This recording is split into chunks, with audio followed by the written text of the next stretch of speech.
Get a little more out of watching NBA games with Daily Fantasy. Every LeBron James drive, Jokic rebound, or Steph Curry game winner means so much more when you're playing with DraftKings, the leader in one-day fantasy sports.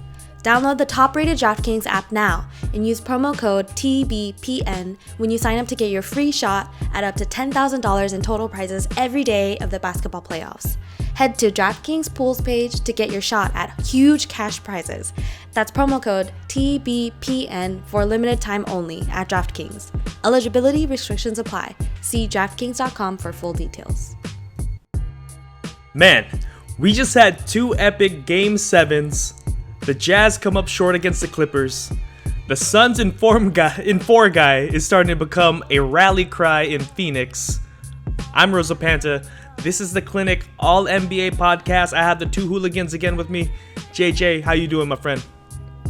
Happy Father's Day. Father's Day duels with their sons. You got Curry and his dad, Thompson and his dad, LeBron James and Delonte West. Shout out. Why are you shaking your head, John? Damn, you started this podcast with a bang, man. I know, man. Right. It's hot. You're coming in hot. I guess happy Father's Day to them. John, how you living, man? I'm good, man. Happy Father's Day to all the basketball junkies and fans out there. Everyone except the Clipper fans. Yeah, absolutely. And we actually got to give a special shout out to JJ. Because by the time you listen to this, it's going to be JJ's birthday. So happy birthday, my brother. I'm so happy we're doing this pod together. You're my brother. Thanks, guys. Happy birthday, Jay. Appreciate it. Anyway, we just had a couple epic Game 7s. We had the Hawks versus the 76ers, probably one of the more interesting, series of this whole entire playoffs. JJ, what did you think of this series? I mean, what's on everyone's mind? Ben Simmons? Yeah, that's a big one. I don't even know where to begin. Who? You have your second best player not even taking shots within the fourth quarter. He actually hasn't taken shots in the fourth quarter for the past few games. And if my memory serves me correctly, within the past 8 fourth quarters, he's took below 5 shots, which is an insane amount. I mean, he doesn't need to shoot the ball. John said this last pod, which is you need to at least put pressure on the defense to play defense on you. And he didn't do that. And the play that epitomized that last night was when he got to the rim and there was help D with Trae Young right there, and he passed it on a dude that's like a foot shorter than him. Oh yeah. RJ, we actually have that video of the Ben Simmons passed up dunk. John, what did you think of Ben Simmons' play? What did you think of Ben Simmons on this highlight right here? I think if it was, so he spins, he gets away from the defender, and he has a wide open dunk. Get this, a guy who's 6'11", athletic as all heck, has a wide open dunk, and he throws a pass. I think it's Thibault, right? Matisse Thibault, I believe, is the one who gets the pass from Simmons and ends up missing one free throw. And I just can't even believe what I saw, man. As a Sixers fan, I would be sick. Thibault was not a great free throw shooter. He missed one free throw. And after the game, you have your teammates throwing you not only under the bus, running you over, but backing up and then hitting you again as your body is on the concrete. This is not good for Ben Simmons and the coach. This is not good for Ben Simmons at all. I think for sure he's gone. And I mean, I can't blame them. He didn't show up. He's supposed to be an all-star. He's supposed to be a superstar, according to some people, but he didn't show up. He's afraid of the moment. He's afraid of shooting the ball. And man, it's just tough. I feel bad for Sixers fans, to be honest. There's no looking back after last night. When your coach puts you under the bus, and I want to just straight up say that Doc Rivers, it's on him too. Yeah. Doc Rivers lowered the value of Ben Simmons last night when they asked him, can he ever be a superstar? And he says, I just don't know. Who even says that as a coach? Your job as a coach is to motivate your players. Number one. Number two, it's to provide value to your team. You just straight up put a negative value towards your team. Now, what are people going to do when they trade? They're going to lowball you, right? Exactly. And like, wasn't Doc Rivers also a GM at one point? He was like president of like basketball operations and the coach of the Clippers. Is my memory serving me right? And then No, you're right. You go ahead and you lower the value of someone who is definitely going to be on the trading block by saying that he might not be a championship caliber point guard. Like, you can't answer that question. It doesn't even matter, dude. If you're a salesman, right, you just say yes, right? Like, you should be able to sell anything, and that's what Doc Rivers' job was supposed to be right then. And I don't know if he was just a victim of emotion at that moment, and like, we got a little bit of truth serum. But man, it just sucks for Ben Simmons, because that dude's supposed to be the second superstar on this team, and you could argue that the second best player might have been Seth Curry, or might have been Tobias Harris, like, with all things considered. Now moving on, like with the Hawks now, or if you guys want to still talk about Ben Simmons, you can, but with the Hawks, what did you guys think of the Hawks play? What did you guys think of Trae Young? Who was the MVP on that side of the ball? I'm gonna go with John. I think it's amazing that we're gonna get one more full series of seeing Trae Young's hair, and I don't know whether that's just karma from all the viewers, or it's just meant to be, because he definitely has some of the worst hair I think I've ever seen, not just in basketball, but any professional sport. But if we're being serious, it's got to be Trae Young. I know he shot horribly.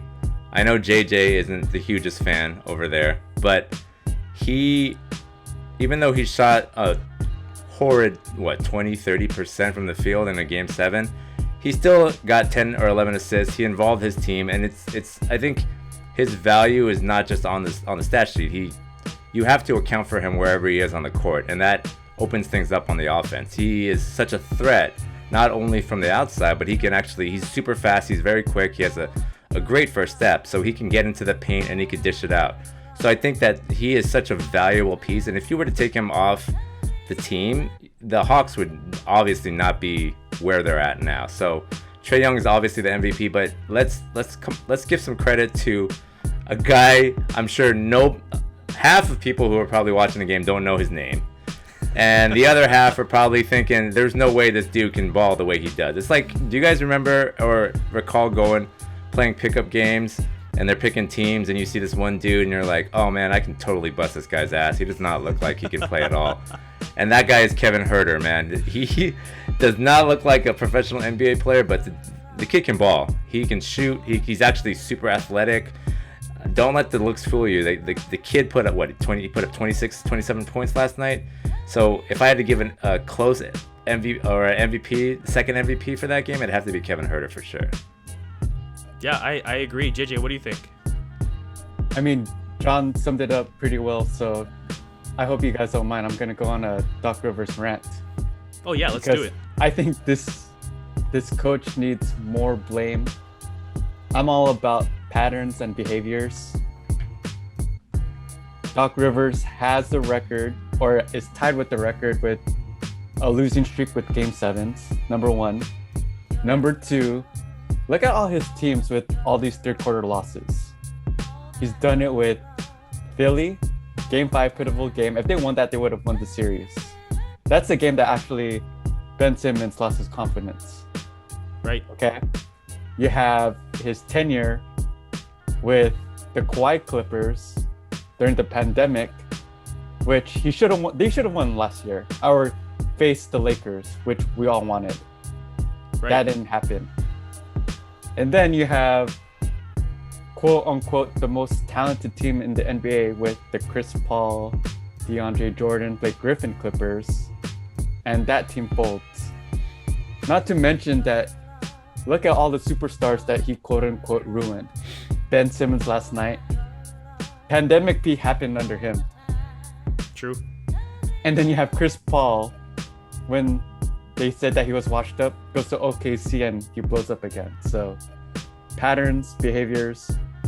Doc Rivers, come on, man. Yeah. I mean, Doc Rivers is definitely under the microscope for this whole series. I mean, you have someone as talented as Ben Simmons, and it's so crazy that if you listen to basically any of the big basketball podcasts, like they are vying for Ben Simmons in sort of like a Draymond Green role. You know, like I don't think I've ever seen a Ben Simmons like putting up a screen, rolling to the basket, getting the ball, and then making a quick decision as he's attacking the basket, which is Ben Simmons' best trait, right? If he's attacking the basket, he is absolutely hard to stop because the dude is like what, 6'10", 6'11", and like a complete freak athlete. Like this guy should be either a 4 or a small ball 5, and I don't think we saw it once. I also think that because we've labeled in the media and just everybody has already set Ben Simmons as a superstar, I think everyone tries to overcompensate, especially the coaches, on what he's maybe capable of doing. Maybe they expect him to put up 25, 30 points and average, 10, 12 rebounds and 8 assists just because he is that talented. But maybe he isn't that guy. Maybe he is that Draymond Green type, which is he's an all-star, but he's not a superstar. So maybe that's something that the next team that he's on needs to consider, that he's not going to be a scorer, but you have to put him, like you said, you have to put him in a position that's going to help him succeed and make the most of his skills.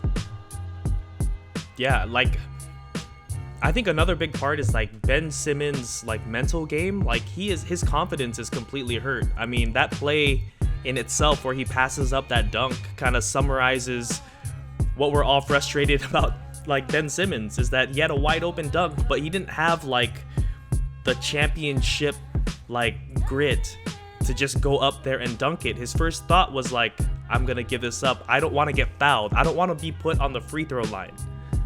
So I rather just pass it up as fast as I can to Matisse Thybulle.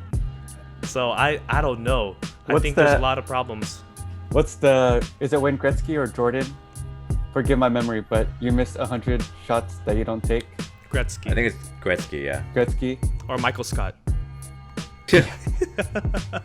Simmons literally had 0 shots.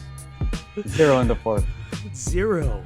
Zero for zero. You, JJ, and I had the same stats as Ben Simmons shooting the ball in the fourth quarter. Just let that marinate for a second. Yeah. Do you guys think that the Trey versus Luka, or the Trey Young trade for Luka, does that look better? What did you guys think? Like, let's just like reflect on this. It happened on draft night, right? Right. Between the Hawks and the Mavs. It looked like for a while that the Mavs won this trade. Do you guys think it's a lot closer now, John? So it's hard to argue with recent results, right? I mean, if we're talking strictly about, well, for one, the look of Luka is always going to outmatch the look of Trey from a vanity standpoint. Yeah. So as a Dallas, so maybe in Dallas you're gonna attract a lot more people, some more girls that are attracted to Luka. I don't know, but in terms of at the time the draft trade, it was, nobody really knew how it was gonna play out. Trae Young had a great college career. Luka was kind of unknown internationally, even though he got the MVP in the EuroLeague and he played really well. He was just really young. But looking at the recent results, Trae Young has made it further in the playoffs than Luka has. And given Luka is playing in a tougher Western Conference, I'd say the Eastern Conference isn't really a slouch either. But the Hawks did play the Knicks first time in the playoffs, and then they played the Sixers here in the second round, which obviously they're no slouch. So if you're looking at the recent results, you have to give the nod to Trae. But I think most people would also say that Luka's ceiling is way higher than Trae's in terms of what he can do. I mean, Luka, they're roughly comparably the same age, but I think that Luka is he's on the verge, if he stays healthy, of breaking almost every single statistical record in the history of the game if he plays long enough and he stays healthy. That's how good Luka is. He's a generational talent. I don't know if we can say the same thing about Trae Young. Trae Young does have that superstar talent. I believe that. I just don't know if he has that generational talent like Luka does. And generational, when I say generational, I mean, Kobe, LeBron, Jordan, those type of guys. And so Right. long term, I'd say Luka, but for now, you have to go with the results. And it wasn't. I don't think it was a bad trade on the Hawks' part. Yeah, JJ, what do you think? Yeah, definitely not a bad trade on the Hawks' part. I would still roll with Luka just for the fact that the level of competition that he's played and how he's played has been impressive. Like, everyone's jaw dropped last year. This year as well. And Yeah. he didn't really have a supporting cast, but damn, Trae Young doesn't have a crazy roster either. Absolutely. Yeah, absolutely. I completely agree. I think that the trade is a lot closer than people would have thought. I think at first, like when you were looking at the rookie seasons, the disparity between Luka and Trae was so glaring. Like Luka was so obviously, like, people were wondering, like, this guy isn't the first pick of this draft because he was so good. He was amazing. Anyway, I'm gonna move on from this after I do one thing. There's a picture of John Collins here. I'm gonna ask you guys, is this a dub or a dud? RJ, I'm gonna have you bring it up here. John Collins. We could click into the picture. John Collins, after they win Game 7, he's wearing a shirt of himself dunking on Embiid. JJ, dub or dud? I don't know. I don't want to clown because I think John has like a shirt of himself that he wore when he went to It was me. It was me scoring a layup on you. Obviously we can't dunk, so there's nothing I could. Yeah. But I think it was a reverse layup though, so it was a little more. It was a little more impressive, I think. Oh, okay. Yeah. Yeah, I don't know John. about that. I wouldn't wear it. I'm cool. Yeah, John, you? I don't know, man. I kind of like it. I'm gonna go with dub, and the reason why I say that is because Joel Embiid is the king of the trolls. So the fact that he did it to Embiid, I think it's just fitting, right? Because Joel Embiid loves to clown on guys. He loves to do that type of thing. So to me, it's harmless. It's funny. It's whatever. I hope, Embiid took it in stride. He's probably maybe he's a butthurt about it, but it's all in good fun, man. And I think he was just doing it as a joke. I hope he's not, rocking that out to the club or going on a date with a t-shirt of himself dunking on another dude. That's kind of weird. He's doing what you did with your date. Thing is that like, That's this fake. was a, that this was a petty move, right? Like he probably heard so much crap talk from Embiid, dude, and it's like, I'm gonna do this one thing, and they won, so he deserves it. He deserves to talk all the crap that he wants. That's the next Super game, petty, but super petty though. Yeah, for sure. super petty. I love it though. Nets versus Bucks. Woo. What an incredible game. So many what ifs in this game, in this series actually. John, what did you think of Game 7, Nets versus Bucks? I think there are a lot of empty bandwagons that are rolling around town.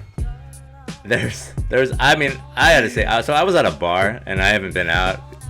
Obviously with a lot of things closed, it hasn't been full capacity. So it was really cool to watch this Game 7 out with a bunch of people, not wearing masks, hopefully vaccinated and all that. But the vibe and the atmosphere was really cool because there was people just getting into it. I'm sure people bet on the game, but it was awesome. And it came down to the wire.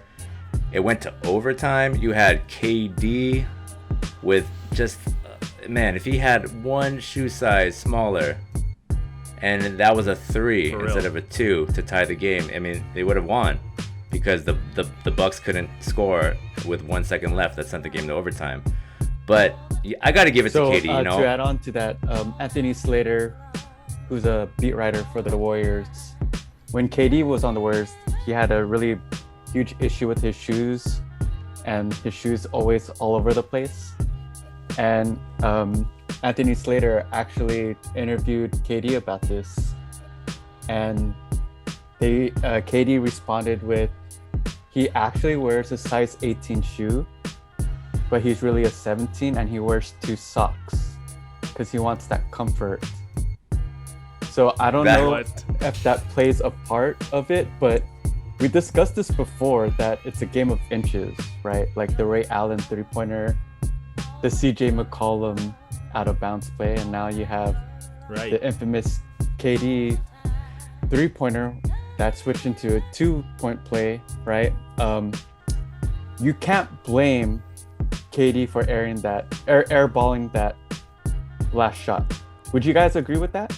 No, not at all, because he played. agree. I think he played almost. Yeah, no, I agree. I meant that there's no way you should blame him because I think he played nearly the entire game after he played the entire game of Game 6. So So- ESPN like commenters, and I'll let you guys like expand on that more. Sorry, John, to interrupt, but No, they you're good. said, "Oh, Michael Jordan never airballed the final shot. Oh my goodness. Kobe never airballed." Well, no, actually, I'll take Kobe that did. back. Kobe He airballed did. 3 times, but not. Yeah. But it wasn't. They argued that it wasn't, a last second shot. But MJ never airballed. Blah blah blah blah blah. What do you guys think about that narrative? I think it's whack. I mean, you shouldn't be hating on a guy. KD was the only reason the game was close. He's the only reason they won Game 6. I mean, not the only reason, but he was the majority of the reason. He balled out. And I'm not a huge fan of KD, but he played his heart out. He played every minute. He honestly could have. I was worried that he was going to suffer a serious injury playing that many minutes, and given his history. So I think it's fortunate he came out not seriously hurt, especially with the season that we're having. So there's no way you should put that slander on KD, regardless of how you think of him with his burner accounts or his personal life. I mean, It was probably real active. It was real active after I'm this sure game. it was real active for sure. But come on, you gotta assess the game for what it.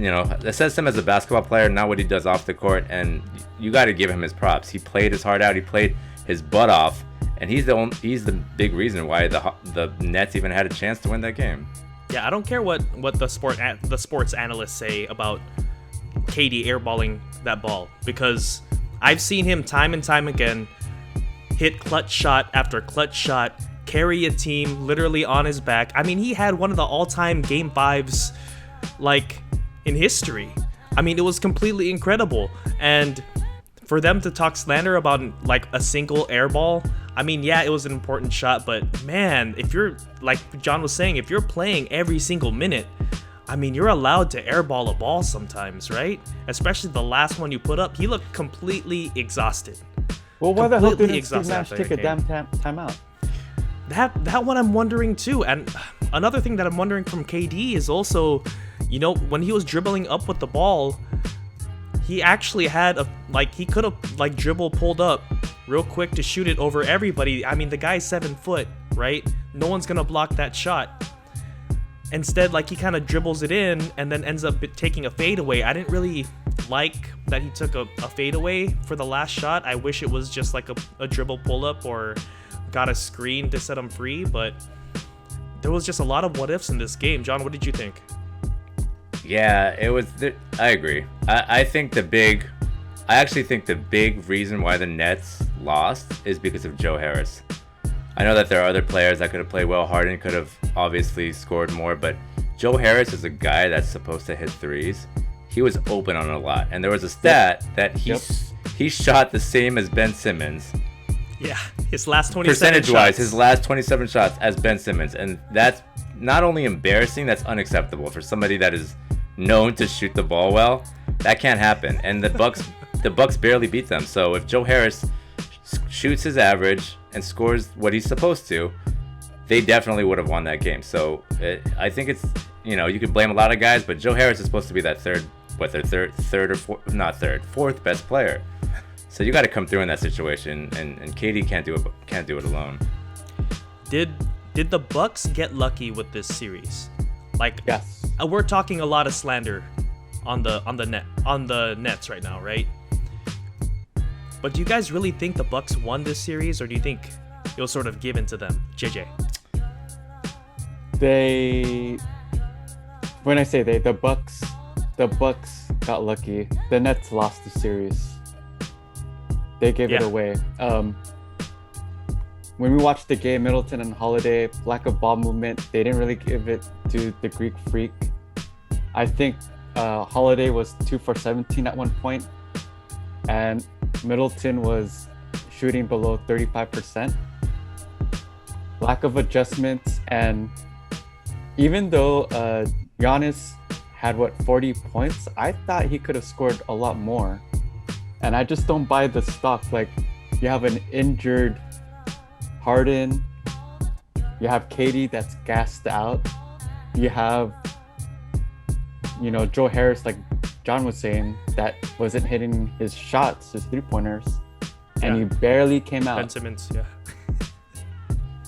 Yeah, I agree. John, what do you think? Yeah, I mean, the Nets didn't have a healthy Harden. KD was gassed. Mr. Flat Earth wasn't playing at all. Sorry, Kyrie wasn't playing. Got hurt. I do wish I'm just messing. I wish Kyrie has speedy recovery, but no, the Bucks definitely. I do. Come on, that's mean. I'm not mean-spirited like that. So I do think that the Bucks, they got lucky. They didn't play particularly well. They had things go in their favor, and I don't like calling out injuries because I think every year teams are fortunate when other guys get injured. I mean, the Warriors should have won against the Raptors, right? But they had guys get hurt, so you can't really call that out. It happens all the time. But the Bucks just didn't even play well, and they were fortunate that, you know, KD was just gassed at the end and Joe Harris wasn't making shots. So yeah, the Nets, that was their series to lose, and they ended up losing it. Quick yes or no. Is Coach Bud's job safe? John. Wow, that's a tough question. I wouldn't say yes completely, but I would say it's a lot safer than it was a few days ago. JJ. Because go ahead. Sorry. Yeah, I know you said yes or no question. So I'm gonna say somewhat yes. JJ, what do you think? It's safe, yes, but it shouldn't be. I'm gonna agree. Completely agree. We're gonna go to the game 6. Jazz versus Clippers. Man, I really thought the Jazz would have won this series. John, what did you think of this? Yeah, wow. Yeah, I mean, Donovan, I don't know if you guys saw Donovan Mitchell at the end of the game 6. He was beside himself. I mean, how are you up 25 points in the third quarter and blow that game and lose? Yep. I just can't believe that the Jazz gave that game up without Kawhi Leonard playing. That's just a lack of focus, a lack of concentration. That's obviously on the coach. I mean, Donovan Mitchell played extremely well. I think his supporting cast didn't come through, and it showed. But also the Clippers, you got to give them credit. They balled out. They did what the majority think that they couldn't do, which is make the Western Conference Finals for the first time. They're gonna hang that banner up now, and it's gonna annoy me up there at Staples Center. Western Conference Finals appearance. That's a cute flag, man. 2021. Yeah, that's a cute flag. 2021 Western Conference Finals appearance. JJ, what did you think? You had your defensive player of the year look like he was a liability on defense, which makes us question, did they give the award to the right person? When you have Terrence Mann, someone that shot below 22% on 3, having 7 for 10 on 3, I don't know. That's kind of fishy. They went small ball, and I've always thought that with Rudy Gobert, you wanted to run small ball, just like what the Warriors did a few years ago when they got smacked. Yeah. So, I guess give credit where credit's due, which Ty Lue adapted. That was a good coaching decision. Yeah, I mean, we were questioning him before with Marcus Morris at the 5. Yeah, I mean, like, damn. I was thinking about this game pretty hard. Like, I had to ask myself, if Kawhi Leonard doesn't go down, does he take this risk of going small ball like this? I mean, get this. You have Reggie Jackson and you have Terrence Mann. They're both very wiggly, very creative scorers. That's really hard for a 7-footer to get in front of. If you think about if you think about Kawhi Leonard, he doesn't move the same way. He's not creative like that. He's more efficient with his movements, right? So it's a little easier for Gobert to stay in front and for Gobert to stay on the floor. I almost think this sounds like complete blasphemy. It was almost a blessing in disguise that Kawhi goes down, PG steps up, and then has these guards just go absolutely nuclear on Gobert. I mean, Terrence Mann, how many points did he have? He had like 39 or something like that. 39 something crazy. points. I mean, who had the bet, man, on Terrence Mann scoring over 30? Oh man, I'm gonna Rosa Panther. What you said is blasphemous, 100% blasphemous. And I'm gonna be real with you right now. There's no way there's a blessing in disguise if Kawhi Leonard is not playing. He's arguably a top 3 player in the league. I get what you're saying though, that in a pick and roll, Kawhi is not as crafty. He's not as quick, especially at this age. So it would be easier for Gobert to pick him up, as opposed to Reggie Jackson, who played like Reggie Jordan, and Terrence Mann, who was I never heard of Terrence Mann before this year, so I'll be honest. But you can't. I mean, Kawhi Leonard is averaging 30 something points, but I think it's just like JJ said, you got to give more credit to the coach. I think Tyronn Lue, he adjusted perfectly and made those switches and put in the right players against the Jazz, who played particularly big. But no, I can't agree with what you said. There's no way it's a blessing in disguise that Kawhi's out. Yeah, I mean, you're talking me into my own, or rather, you're putting my words in my own mouth. Like I think I would agree with you after thinking about it a little bit, because Kawhi's efficiency was just absolutely ridiculous. It's been ridiculous this whole series. But moving on to Game 1, Clippers Suns, Game 1. Book gets his first triple-double, right? What did you guys think of this game, JJ? They won without CP3, who people think is currently the MVP of the playoffs. So very impressive. But the Clippers, I mean, they have came back 0-2 for the past 2 series. If they steal the next game, then it's up for grabs. Yeah, John. I cannot believe Paul George is proving us wrong. I cannot. It's so hard for me to swallow that pill. But you know what? I'm gonna do it right here on All Clinic NBA podcast. I'm gonna eat my words, and I'm gonna admit that playoff or pandemic P has turned into playoff P this entire playoffs. Oh my gosh. Am I hearing what I'm hearing right now? You're hearing what you're hearing right now. I have to, strange. Dude, you got to look at the numbers, and you got to look at the way he's balling out, especially without Kawhi. He's the reason why the Clippers are in these games against these teams. He's the reason why they beat the Jazz. If we're not the only reason, but he's a big part of it. And so I'm not saying that he's definitely wiped out that moniker of pandemic P or whatever you want to call him, but so far he's proving a lot of people wrong, and myself included. I gotta give him props. Yeah, absolutely. If Book wins a chip, does that break the Jenner / Kardashian curse? JJ, what do you think?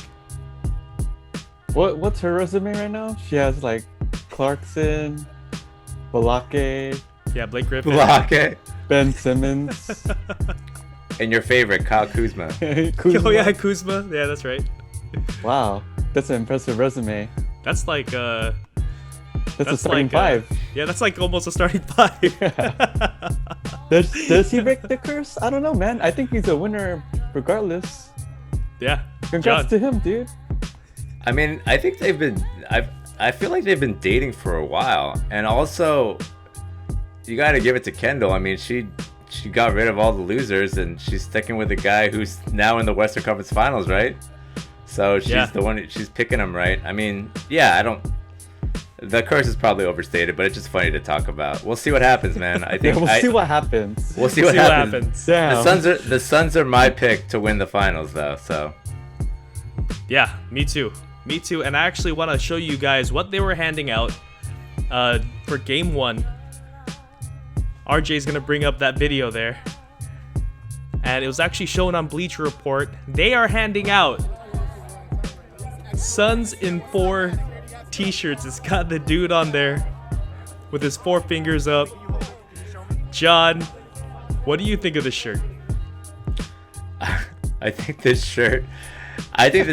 kid is going to be making a lot of money moving forward just for getting into a fight and saying Suns in 4. But hey, that's a legitimate shirt, man. I think it's cool that, you know, a regular guy is going viral and making waves and just making something out of nothing. I mean, he also got love from Booker and getting love from the city, so, you know, it's a good thing for Phoenix, man. I'm happy for the city. Yeah, John, or JJ, what do you think? Yeah, this is pretty sick. Like, take advantage of the situation, your 15 minutes of fame, limited edition shirt. He has an action figure too, right? Yeah, an action figure. He has an action figure. So, Man, and if they go ahead. Sorry. if they win the chip this year too, like, that dude becomes legendary. Like, I wouldn't be surprised if he just gets like a permanent seat in that stadium. ESPN came out with rankings for the semi-conference MVP. They have 1 is CP3, 2 is KD, 3 is Giannis, PG, Trae Young, and then Embiid. Do you think they got it right with CP3? JJ, I'm gonna go with you. Oh man, I think they did because they pulled a sweep, man. KD is 2, and it would be 1, but he lost, right? Right. You have Giannis at 3, which, you know, I wish he played defense on KD. But I think that's right. Like, you can't put Embiid up there because they lost. Trae Young was 2 for 17 the other night. And then maybe PG's up there, but I guess CP3, but is he the best player on the best team? Can you argue that he's not? Yeah, that's what I was thinking too. John, what do you think? I think the rankings are right because it's just the semi-conference series, right, against the Nuggets. And if we watch back the highlights, Chris Paul was in his bag. He looked like the Chris Paul of New Orleans. And back in college, he was just in his bag. He was, you know, doing whatever he wanted on the court, getting off the pick and roll, just going to his spots and hitting mid-range. Like, he was on fire. And so I think the rankings are right. Now, he may not be the best player on the Suns. He may be, but for that series, he was the MVP in my opinion. Yeah. Yeah, I'm actually surprised that, like, Booker wasn't even on this list. Like, they didn't even consider him. Because I thought that he's been very efficient too, but CP3 was that dude for the semi-conference for sure, controlling the pace, just completely just controlling the series. And you know, boys, that's actually all we have for this episode of the Clinic All NBA podcast. JJ, happy birthday, my friend! Thank you for being on the pod. Thank you. I always have fun on this pod. Thank you, listeners, man. And thanks to my boys here. John, thank you, my friend. Appreciate you guys. And of course, RJ, thank you to the video producer. Shout Come out. find us on YouTube. Also, come find us, the Clinic All NBA podcast, wherever you get your podcasts.